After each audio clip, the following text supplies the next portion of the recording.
Voilà, vous l'avez suivi, ce chant patriotique, mourir pour le pays.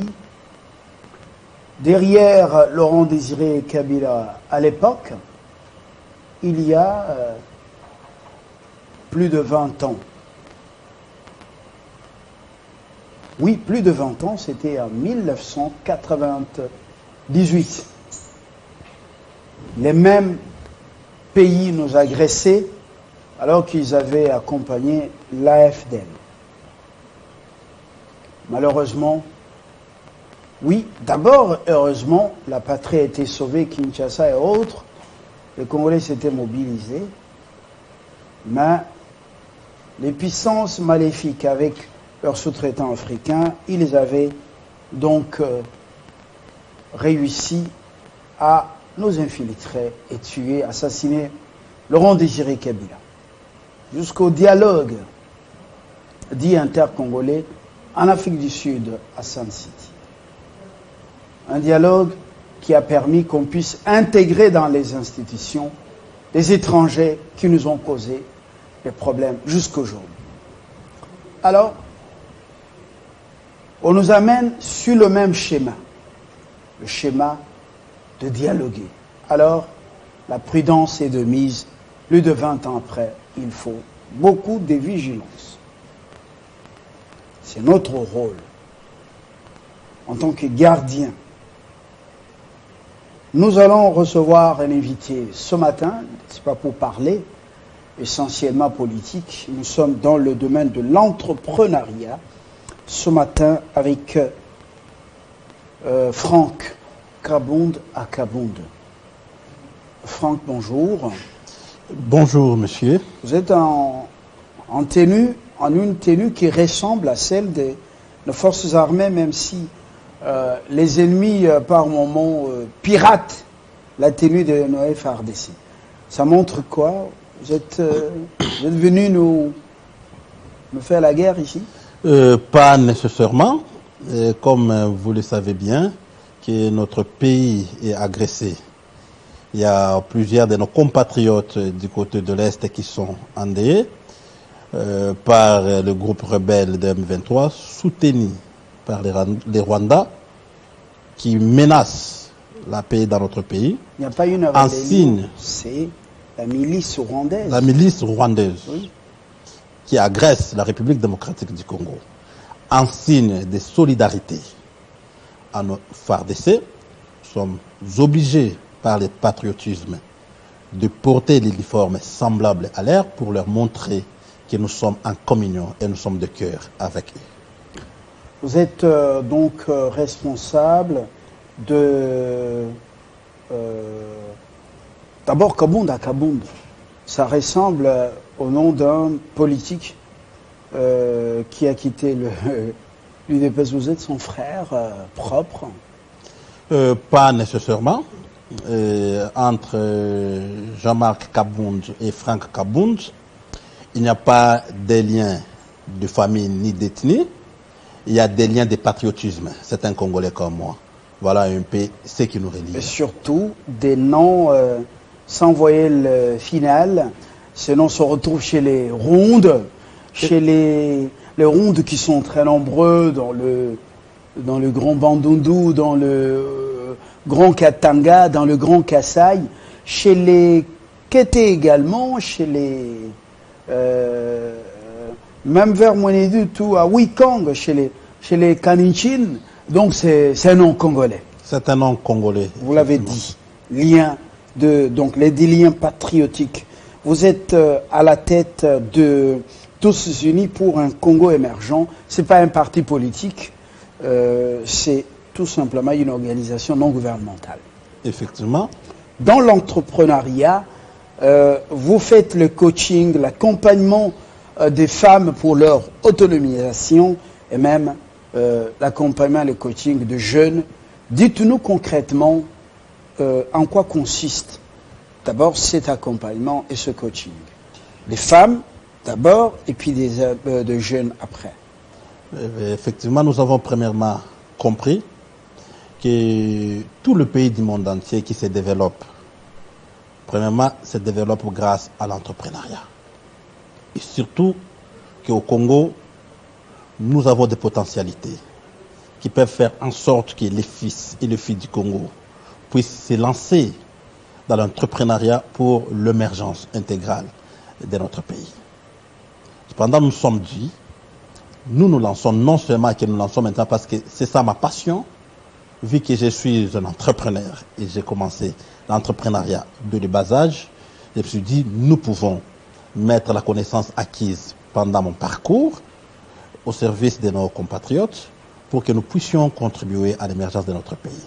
Et qu'est-ce que vous avez, vous, personnellement, avant de parler, de mettre cette expertise au service des autres, des femmes, des jeunes, qu'est-ce que vous avez, vous, déjà concrètement réalisé dans le cadre de l'entrepreneuriat? Dans le cadre de l'entrepreneuriat, je suis directeur général et promoteur de l'entreprise Katanga New Tech and Construct.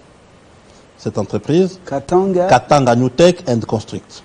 C'est une entreprise qui presse dans les domaines de la construction, de la nouvelle technologie et la technique. Cette entreprise... Une affaire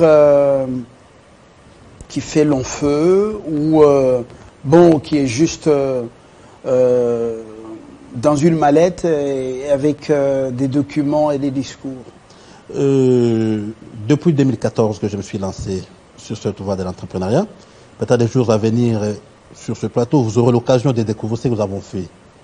Peut-être vous inviter à visiter nos installations pour comprendre que nous ne parlons pas entrepreneuriat comme tout le monde, mais nous faisons du concret. Plus installé au Katanga? Plus installé au Katanga avec une succursale aussi à Kinshasa. Et avec ça, nous avons quand même donné de l'emploi à une grande partie de la jeunesse ici, à Kinshasa. Alors, qu'est-ce que vous avez concrètement, en quoi est-ce que vous avez réussi? Ça peut séduire les autres à ne pas créer des partis politiques ou à ne pas créer des soucis aux leaders des partis politiques, en les jalousant ou en leur demandant plus alors que ils ont consenti beaucoup de sacrifices pour leurs affaires. Alors, en quoi est-ce que vous avez réussi, vous? Ça peut nous aider, nous aussi, à tenter les aventures. Premièrement, nous avons compris qu'il y a un besoin. Nous n'avons pas voulu faire de l'entrepreneuriat comme tout le monde. C'est-à-dire, quand on parle de l'entrepreneuriat, les gens voient seulement le financement, la formation et les suivis. Mais en dehors de ça, il y a des histoires que nous devons suivre de près. Lorsque nous nous lançons sur la voie de l'entrepreneuriat, c'est parce que nous comprenons qu'il y a un besoin et nous devons donner la réponse à ces besoins. Et c'est quoi ces besoins que nous avons ici au Congo? Il y a un problème d'emploi. Alors, profitant de ce besoin, nous nous sommes dit, si nous pouvons d'abord conscientiser les jeunes à comprendre qu'il y a mieux à faire qu'être derrière les individus, qu'il y a mieux à faire que travailler pour une personne. Parce qu'aujourd'hui, vous savez que nous n'avons pas assez de moyens de donner à tout le monde de l'emploi. Mais ce que nous pouvons faire, c'est aider chaque jeune à se créer lui-même de l'emploi. Et lorsque nous parlons de l'emploi, on ne va pas seulement avoir des millions pour construire une grande société ou une grande entreprise. Mais nous pouvons commencer dans les petites choses, où nous encourageons les femmes qui ont des initiatives d'entreprendre, de prendre la conscience et se lancer. Il y a certaines femmes qui ont juste besoin d'un petit capital pour se lancer dans l'entrepreneuriat. Par exemple, il y a des mamans qui vendent de la braise, la farine, de maïs, le piment, le chukwang, les tangawisi. C'est de l'entrepreneuriat. Il suffit tout simplement de conscientiser ces femmes, renforcer leurs capacités, les donner un modèle, un canevas à suivre, le booster avec un peu de capitaux, et ces femmes-là peuvent faire la différence.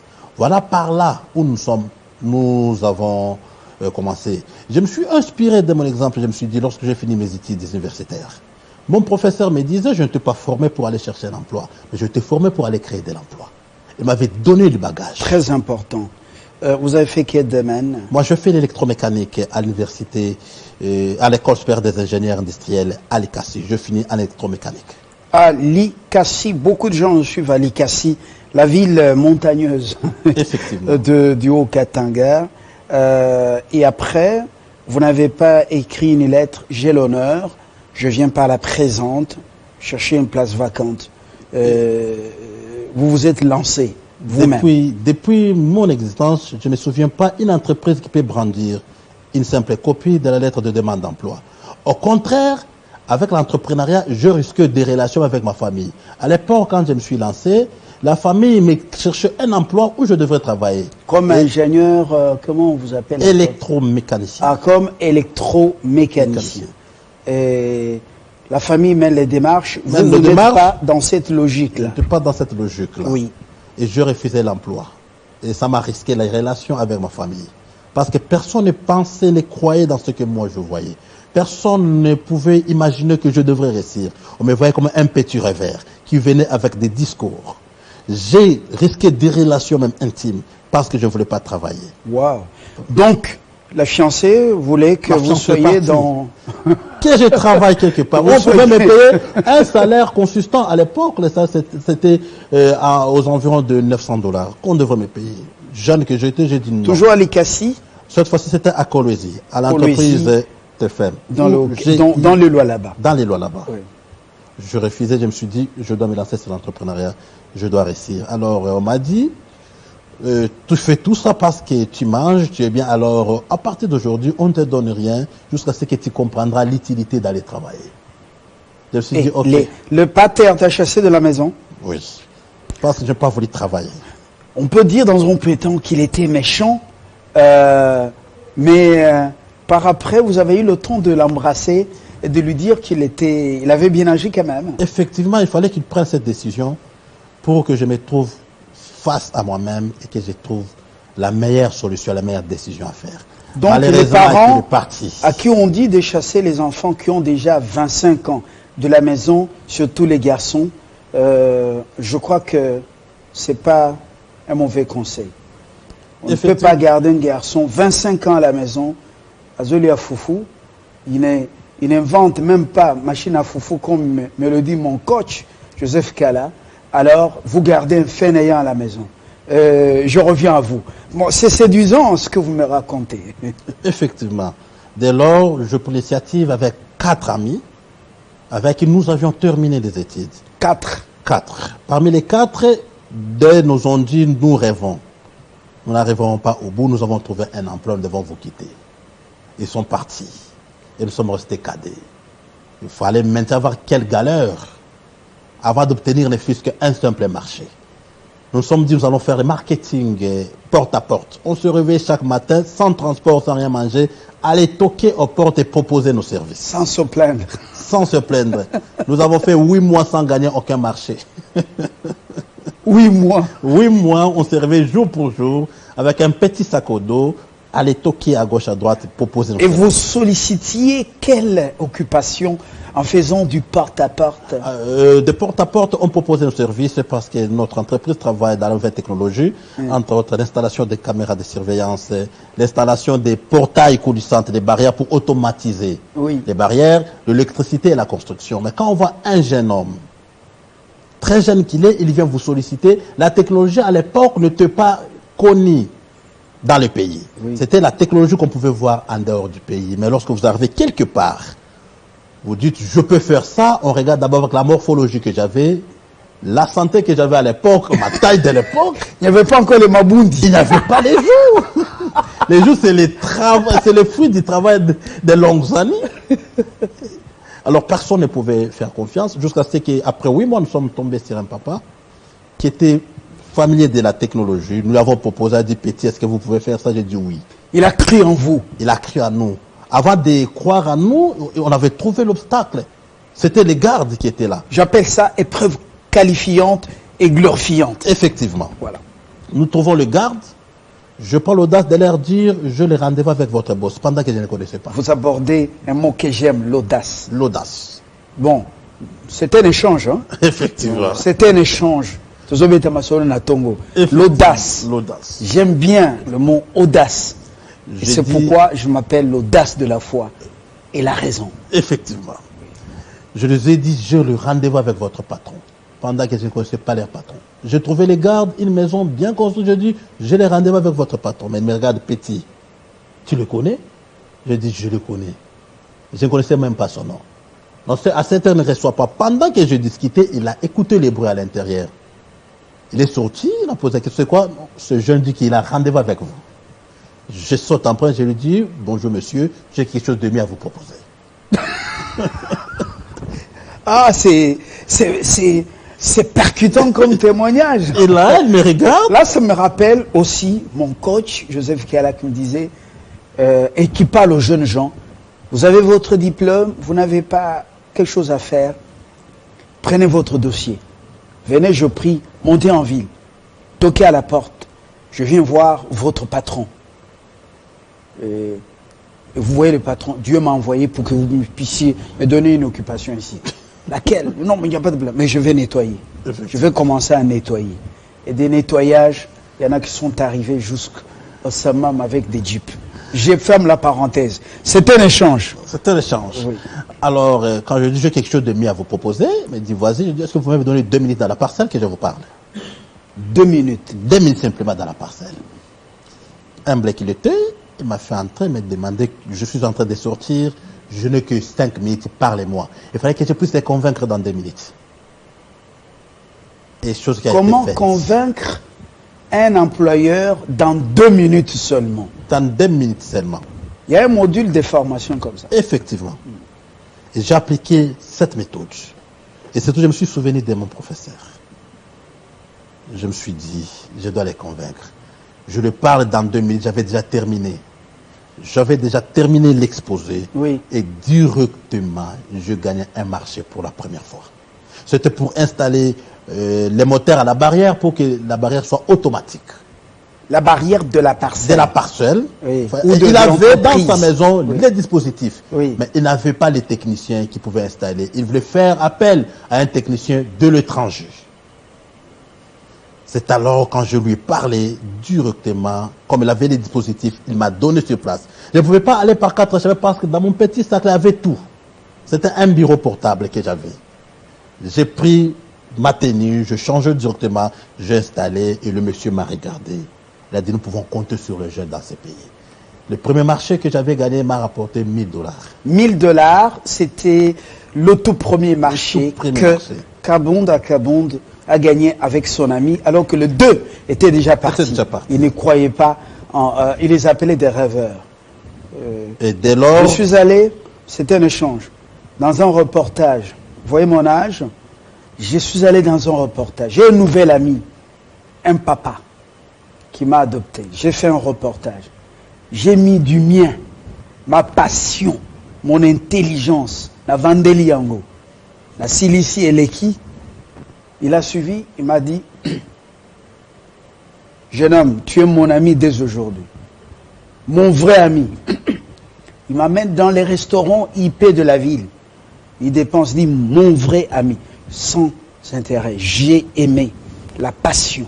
Tu as mis du toit là-bas. Je ferme la parenthèse. C'est un échange. Continue.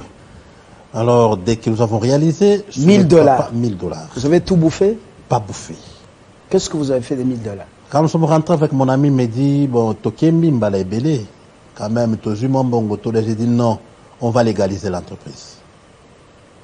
Légaliser, j'ai dit oui, nous devons nous doter des documents officiels pour que nous puissions bien affronter notre avenir. Parce que moi, je ne vois pas, moi, Kop Moroboye, non. Moi, je vois une entreprise avec une vision d'avenir. Je dis, ah, il oppose à la logique, hein? Mais les $1000, là, généralement, quand on a pour la première fois $1000, Masanga, Naba, Viva. Imaginez. Mais dit après Poulet 8 chaud, mois, poulet maillot. Vous avez gardé ça. il m'a dit après 8 mois, nous gagnons le premier marché. Et tu me demandes qu'on puisse légaliser l'entreprise. J'ai dit, mon frère, nous devons rester objectifs. Ça, ce n'est encore rien. Mais demain, nous gagnerons beaucoup. Légalisons l'entreprise. Il m'a écouté. C'est lui qui est mon bras droit aujourd'hui. Là, les démarches, ça prenait encore des mois et des mois. Et des mois pour avoir juste les documents de l'entreprise. Le fameux climat des affaires. Juste pour avoir les documents de l'entreprise. Mais la maïté, boyer, il faut les démarches. C'était vraiment terrible. Compliqué. Mais comme on avait une même vision, avec mon ami Christian Azona, qui est le représentant de l'entreprise dans les Katanga. Alors, il m'a compris, il a dit, ok, on doit s'engager. C'est le papa là qu'on a servi pour la première fois, qu'il a ouvert. C'est ce papa là qui m'a ouvert maintenant des connexions avec ses amis. Il a commencé à faire ma publicité. Il vous a aidé à élargir l'espace de l'attente. Il m'a amené dans son cercle. J'ai connu beaucoup de personnes derrière lui. C'est lui qui m'a boosté, qui m'a mené loin. Et c'est lui qui a mis le premier capital dans l'entreprise. En contrepartie, est-ce qu'il n'a pas proposé des conditions extra? Je vous parle avec un cœur ouvert. C'est un papa que je ne connaissais pas, qui ne m'a jamais vu, il ne m'a pas conditionné. Il a été impressionné par l'audace et la passion que j'avais. Quand je l'expliquais. Beaucoup de gens sincère. Et quand il prend la décision de vous aider, il vous aide. Motema malam. Voilà. En contrepartie, moi je lui ai demandé si sa fille pouvait faire partie de l'entreprise. Oui. Il a dit non. Pourquoi? Et tu avais déjà un agenda derrière la tête. Je me suis dit, mettre sa fille dans l'affaire. Pour Nakanga papa bien. Ah. Si la fille est là, les papas vont commencer à me donner des marchés parce que ça sera pour l'intérêt des enfants. Je ne peux pas refuser. Le papa m'a dit non. Ma fille fait déjà autre chose. Je t'ai aidé, je ne sais pas ce que tu deviendras dans les jours à venir. C'est les débuts du commencement. Nous avons mis l'entreprise, mais il faut attendre au moins. C'est en 2018, depuis 2014, ce n'est qu'en 2018 que nous avons commencé à bouffer les résultats de l'entreprise. De 2014 jusqu'à 2018, on n'a même pas utilisé $100 pour nos propres besoins. Tout ce qu'on pouvait trouver, ça pouvait aller directement dans les comptes de l'entreprise. On devait acheter des matériels. On devait se préparer, payer un peu d'impôts, payer un peu de travail. Mais nous-mêmes, on ne vivait pas de l'entreprise. Vous n'aviez pas encore le salaire, vous deux. Nous deux. Alors que vous payez les gens avec qui on travaille. Et c'est tout qu'on se disait, nous devons nous acquitter avec le devoir. Quel sacrifice patriotique. Payer les impôts. Audace, détermination, sacrifice. Mais lorsque le moment est arrivé, on commence à se retrouver. Aujourd'hui, nous avons quand même des contrats avec de grandes entreprises. L'entreprise Total, l'entreprise internationale Total, j'ai un contrat aujourd'hui chez Total. Voilà. Je ferme la parenthèse sur comment vous avez commencé, où en êtes-vous. Les autres détails, c'est pour l'esprit d'entreprise, boîte noire et vous-même. Je n'ai fait que donner le goût aux jeunes. Comment vous accompagnez les femmes pour leur autonomisation? Il y a des mamans qui ont le capital, qui vendent, mais un dimanche, l'homme de Dieu a parlé, elle prend et le capital et le bénéfice, ouf, dans le panier de Mabonza. Fini. Maintenant, il attend que Zamba Sala. Comment vous accompagnez de telles mamans qui vendent le pain, qui vendent le pain à la moimbe et d'autres articles? Vous savez, vous venez de susciter un problème qu'a beaucoup de gens lorsque c'est là dans l'entrepreneuriat. C'est dépenser sans calculer. Tel que je suis, dans mon parcours, j'ai des hommes de Dieu qui vont me dire, Dieu m'a dit de donner tout ce que tu as pour devenir grand demain. Mais il y avait quelque chose qui sonnait à moi. Je me suis dit, est-ce que Dieu est devenu cambiste? Pour me bénir, je dois d'abord lui donner tout ce que j'ai, pour qu'il puisse me bénir. J'ai dit non. Si Dieu peut me bénir, parce qu'il m'aime, et s'il donne aux gens qui ne prient pas, qui dire de nous autres? Il y a la question de la religion qui vient embrayer aussi les affaires. C'est là où nous commençons par la conscientisation et le renforcement des capacités. Vous renforcer les capacités, vous conscientisez Conscientiser les mamans et et les jeunes dans leurs petites affaires qu'ils commencent, dans leurs petites activités. Et nous les apprenons à gérer leurs capitaux. Parce que nous leur disons, les capitales que vous avez pour l'entrepreneuriat, ce n'est pas l'argent dépensé dans les hôtels 5 étoiles. Ce n'est pas l'argent de manger la chikwang. Ce n'est pas l'argent de prendre la bière. Mais c'est le travail. Et quand vous emmenez les gens à cette conscience, vous verrez même leur façon de gérer. Au lieu qu'ils puissent gérer, ils commencent à venir au bureau de l'ONG. Papa,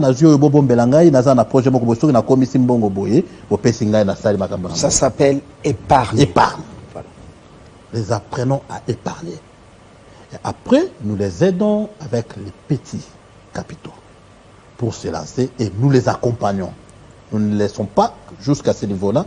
Nous les accompagnons. Accompagnement, coaching, mais ce que vous donnez pour commencer, vous le récupérez avec intérêt? Nous ne récupérons pas avec intérêt parce que nous ne sommes pas une banque.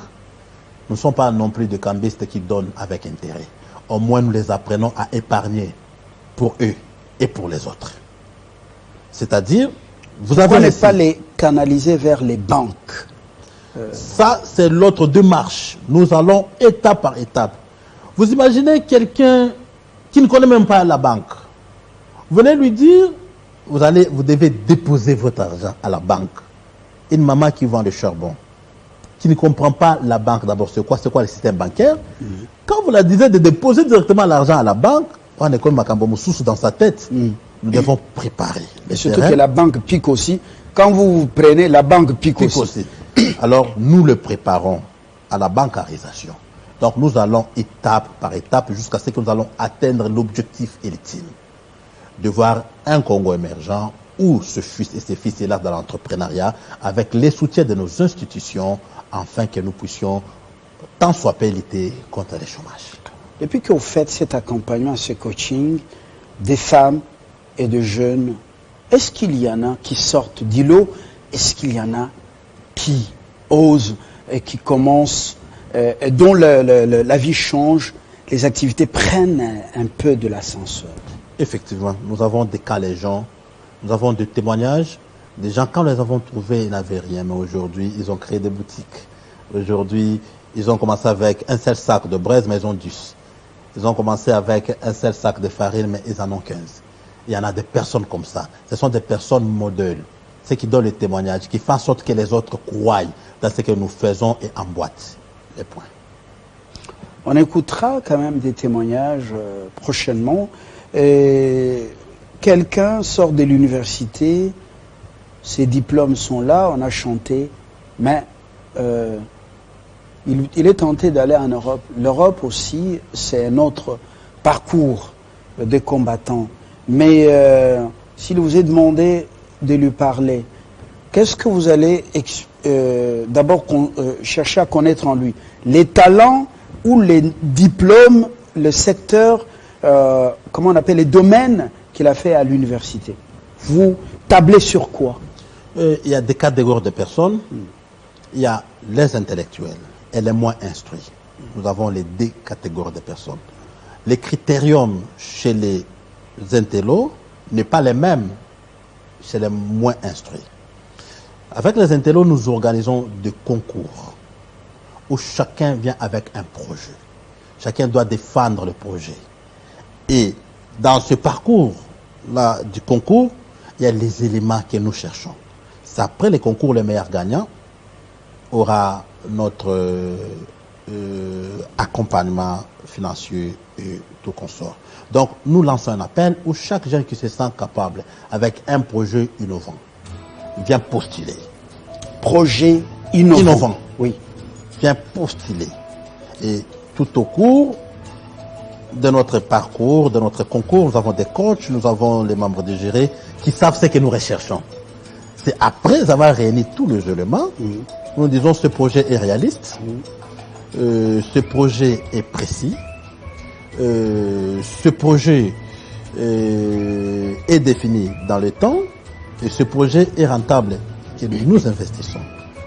Parce que si nous ne trouvons pas tous ces éléments, nous risquons de donner à quelqu'un le moyen pour investir, mais lui va utiliser ça pour autre chose. Or, Oui. nous ne sommes pas... Dans la jouissance. Dans la jouissance, nous n'avons pas beaucoup de millions à donner aux gens, de se réjouir avec ces moyens-là. Nous voulons que ce que nous donnons puisse produire pour que nous puissions assister les autres. Voilà, avant de finir, vous avez été à Tchangou, il y a quelques jours, on vous a vu. Apparemment, vous êtes tenté par la politique ou vous êtes réellement dans l'entrepreneuriat vers cette classe négligée? Bon, je ne sais pas qu'est-ce que vous appelez la politique. Non, c'est ma question. Parce que la politique est dans tout. Oui. Même pour construire une entreprise, il y a une politique.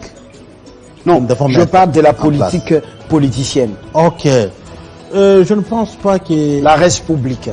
Je ne pense pas que je pourrais me cacher derrière l'ONG pour faire la politique, parce que j'ai les monopoles et les choix. Si je veux faire la politique, je peux créer un parti politique. Je peux adhérer dans un parti politique.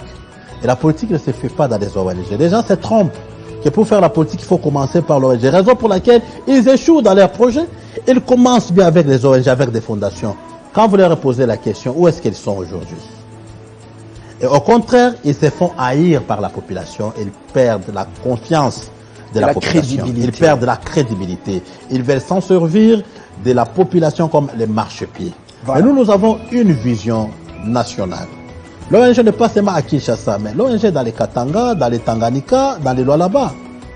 Donc pour vous montrer que nous avons une vision nationale d'œuvrer dans le cadre d'aide humanitaire et promouvoir l'entrepreneuriat de jeunes et de femmes. Voilà un peu en quoi nous sommes lancés. Oui, la tenue, par là, on avait commencé un soutien total au FRDC que vous apportez. Franck Kabonde Akabonde, président de Tous Unis pour un Congo émergent, oui, TUCE. Merci d'être venu. On vous écoutera prochainement, mais ça sera après vous avoir visité. Et après avoir écouté également un témoignage qui pourront être donnés sur ce plateau avec vous-même. Je préfère que son papa, il est encore vivant, qui vous a aidé. Malheureusement, il n'est plus de ce monde. Il n'est plus de ce monde. Paix à son âme.